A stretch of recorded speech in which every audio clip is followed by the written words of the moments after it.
Why are women so happy about new Tickle antiperspirant? Is it because Tickle is the first roll-on with a big, wide ball? The 70s were a time of fearless experimentation, and that didn't stop at fashion. From scorching skincare routines to hair disasters turned iconic, these trends weren't just fads. They were battle scars of an era that did things boldly. Let's dive into 10 bizarre beauty trends from the 70s that people swore they'd never try until they did. Number 1. The electric blue eyeshadow epidemic. Your eyes really turn me on, baby. You look fabulous, babe. Where did you get those luscious lips, babe? You look fabulous. We didn't do subtle in the 70s. If you wore makeup, you wore it loud, and nothing screamed louder than electric blue eyeshadow. Every girl had it, every guy noticed it, and whether we admitted it or not, we all thought it looked pretty cool, until it started melting off in the summer heat. The stuff was like war paint. You'd see it on the girls at school, at the mall, even at the roller rink. Paired with frosted pink lips and feathered bangs, it wasn't just a little swipe on the lids either. Oh no.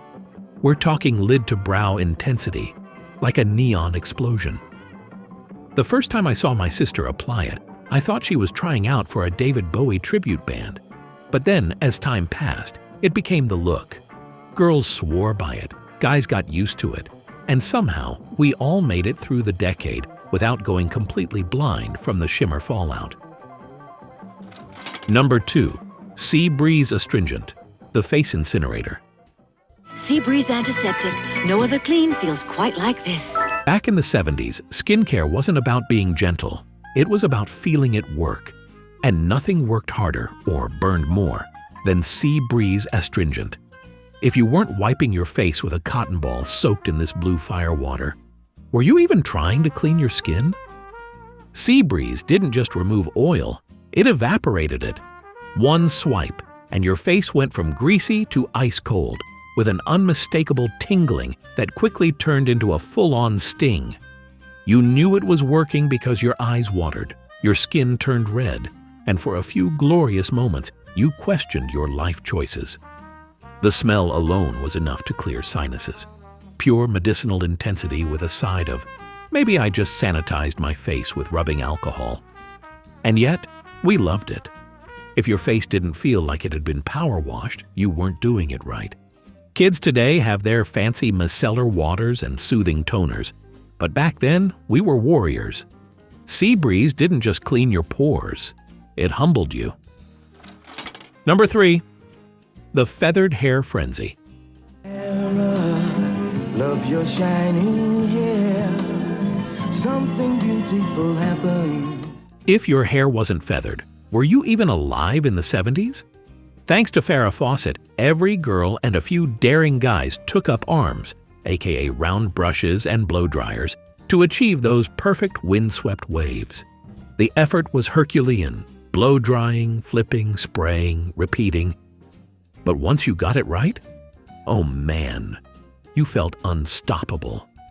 That is, until the humidity hit. Then all that hard work turned into a frizzy, shapeless mess. I remember my sister spending what seemed like hours in the bathroom with her curling iron, only to come out looking like she just wrestled with a hairdryer and lost. But still, she kept trying. We all did. Number 4.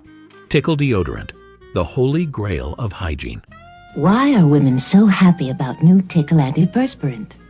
Is it because Tickle is the first roll-on with a big, wide ball? Let's talk about Tickle deodorant, the goofy, oversized roll-on that my sister and every other girl in the 70s seemed obsessed with. Those neon-colored bottles were everywhere, and for some reason they acted like owning one was a ticket to some exclusive club. The worst part? The commercials. Those things were on all the time. With girls giggling and twirling around like putting on deodorant was the highlight of their day. My sister ate it up. Me?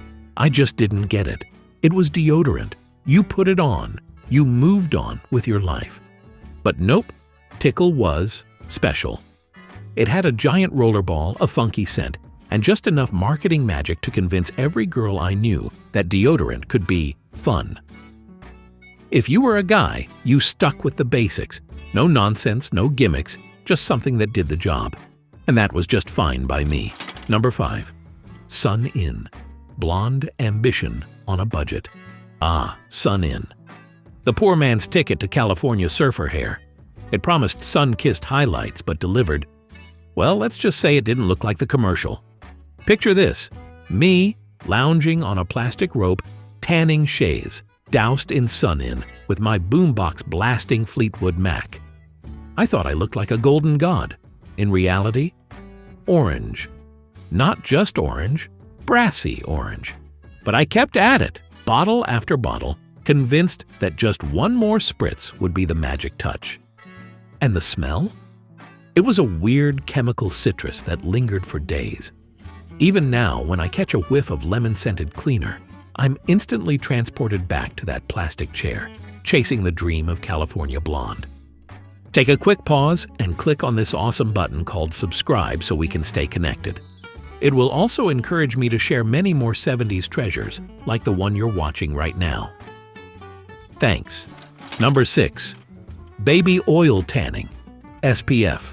-100. I remember lying out in the backyard, slathered in baby oil, practically sizzling. If you wanted to speed up the process, you used a reflective sun visor. By the end of the day, you weren't just tan, you were crispy. And the peeling? That was just part of the experience. A rite of passage, really. Number 7. Noxzema. The all-purpose face saver. If you grew up in the 70s, you knew Noxzema. That cold, tingly, weirdly medicinal-smelling cream was the cure-all for everything. Sunburn? Noxzema. Acne? Noxzema. General discomfort? You guessed it, Noxzema. It had that menthol punch that made your skin feel both frozen and on fire at the same time. And if you slathered on too much, you'd be peeling it off like dried glue. But we all used it because our moms swore by it. Number 8. The wedge. The haircut that made you feel like a champion. Go ahead, blow dry your hair. You'll get some body. But Dorothy Hamill needs more than that to make her hair look and feel its best. If there was one haircut that defined the mid-70s, it was the wedge. Created in 1974 by a Vidal Sassoon protege, this sleek, structured cut took the world by storm. But let's be honest, it was Dorothy Hamill who truly made it famous.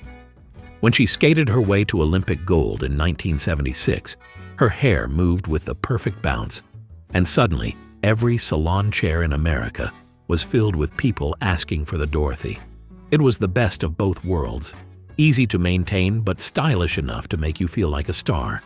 Straight-haired girls got that clean, sculpted look, while even those with a little wave could pull it off with some strategic blow-drying. It was sporty, fresh, and made you look effortlessly put together. No Aquanet helmet required. Number 9. The perm revolution. I'm 4 inches taller. Perms weren't just for the ladies. By the late 70s, guys were jumping on the trend too. Some ended up with soft waves, others with full-blown poodle status. Either way, once those chemicals hit, there was no turning back. The stack perm became a signature look, smooth on top, big curls on the bottom. It was a delicate balance of science and luck, and when done right, it defied gravity. Meanwhile, punk rockers went the opposite route, chopping their hair short, spiking it up, and dyeing it every neon shade imaginable. If it made your parents nervous, you were doing it right. And let's not forget the smell, an eye-watering chemical stench that lingered for days. Some guys walked into school looking like Bee Gees cover models, while others resembled a frizzed-out Q-tip. But once you permed, you were committed, no matter how it turned out. Number 10. The frosted lipstick takeover. The 70s had a love affair with frost, and nowhere was it more obvious than on lips. That shimmery, icy sheen was everywhere, from soft pinks to downright metallic silvers. If your lips weren't shimmering like a disco ball, you weren't doing it right. Girls paired them with blue eyeshadow and feathered hair for the ultimate look. I didn't get it then, and I still don't get it now, but hey, it was the 70s. Looking back, the 70s were a wild time for beauty. We suffered, we experimented, and somehow we survived. And honestly, I wouldn't trade those bizarre beauty moments for anything.